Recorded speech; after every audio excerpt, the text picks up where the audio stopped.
Bonjour, c'est Fabien. Dans cette vidéo, je partage avec vous comment utiliser la fonction indirecte. Donc, la fonction indirecte dans Excel. Alors, à noter, cette dernière est également utilisable dans Google Sheet de la même manière, donc vous pouvez la réutiliser également dans Google Sheet. Et bien voilà une fonction qui est très intéressante. Pourquoi? Puisqu'elle permet de modifier la référence à une cellule lorsqu'on est dans une autre formule, par exemple Excel. Alors dit comme ça va pas forcément vous parler. Mais pour faire simple, imaginons ici que j'ai un tableau. Pour ce tableau, en fonction de la colonne, j'indique la moyenne, la médiane, les clients qui ont par exemple plus de 12 000 euros de chiffre d'affaires, 13 000, 14 000, la valeur maximum et minimum de la colonne. Si je souhaite passer d'une colonne à l'autre, ça risque d'être un petit peu embêtant. Pourquoi? Parce qu'il faut que je retourne sur chaque formule. On peut voir ici que donc j'ai sélectionné le chiffre d'affaires de janvier, et donc il va falloir que je modifie cette valeur. Par exemple, si je veux mars, je vais indiquer f2.f. Et là, j'ai la valeur, la moyenne, sur la colonne de mars. Et donc ensuite, il faut que je fasse pareil pour le médiane, et pareil pour tous les autres paramètres. Il y a une fonction qui permet d'éviter ça, c'est la fonction indirecte. Si par exemple, j'indique indirect, et que je sélectionne la cellule qui contient la plage qui m'intéresse, ici ça sera N1, je vais fermer la parenthèse, hop, et que je fais entrer, et bien on peut voir que ça récupère automatiquement les valeurs qui se trouvent dans D. Autrement dit, avec la fonction indirecte, eh bien je peux noter dans une autre cellule la colonne ou la plage de données que je souhaite utiliser dans cette cellule, ce qui permet de changer à la volée et très rapidement l'ensemble des éléments. Donc je vais utiliser la fonction indirecte, par exemple, pour toutes les formules que j'ai mis en place, donc la moyenne, la médiane, les clients, le max, le min, et vous allez voir tout de suite que c'est très pratique. Voilà, donc j'ai fait les modifications. Ici, désormais, l'ensemble des éléments se base sur la plage D, autrement dit la colonne totale. Maintenant, si je change ici les éléments, que je passe la colonne E, eh bien ça modifie directement l'ensemble de mes éléments.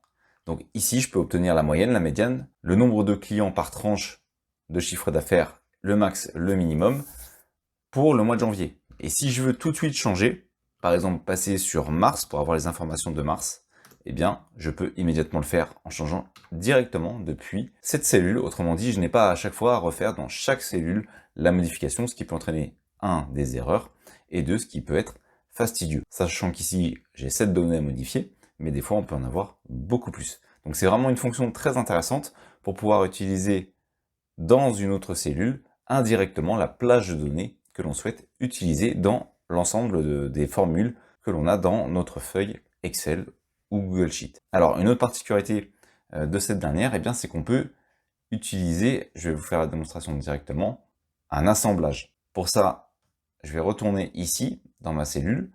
Imaginons par exemple que sur cette information, la moyenne, je souhaite récupérer uniquement un certain nombre de clients. Je vais donc indiquer avec un double quote, je souhaite récupérer entre D1 et D, et là en suspens, donc je ferme mon double quote, je vais ajouter le signe et je vais indiquer la cellule qui contient en fait le nombre de clients que je souhaite étudier pour avoir la moyenne. Je vais faire entrer, et on peut voir ici qu'en réalité, eh bien, il va récupérer la moyenne sur les 10 premières cellules de la colonne D. Autrement dit, en réalité, les 9 clients. Donc il faudra que je pense, puisque cette cellule est ici, comme on a la ligne des en-têtes.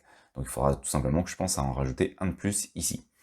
Mais si je change ici le nombre de lignes à étudier pour faire la moyenne, imaginons par exemple que je veux les 20 premiers clients, automatiquement, il va me calculer la moyenne sur ces 20 lignes. Autrement dit, de manière indirecte. À chaque fois que je vais changer ici l'information de manière indirecte, ça va modifier dans ma formule où j'ai indiqué cet élément. Donc je peux également modifier pour la médiane, les clients, la valeur maximum et la valeur minimum. Voilà à quoi sert la fonction indirecte, à permettre ainsi d'utiliser une cellule pour indiquer la plage indirectement à un ensemble de formules que l'on a dans Excel.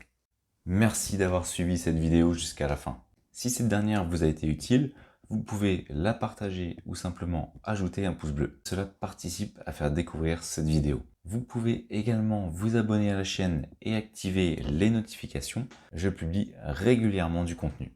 Merci et je vous dis à bientôt pour une nouvelle vidéo.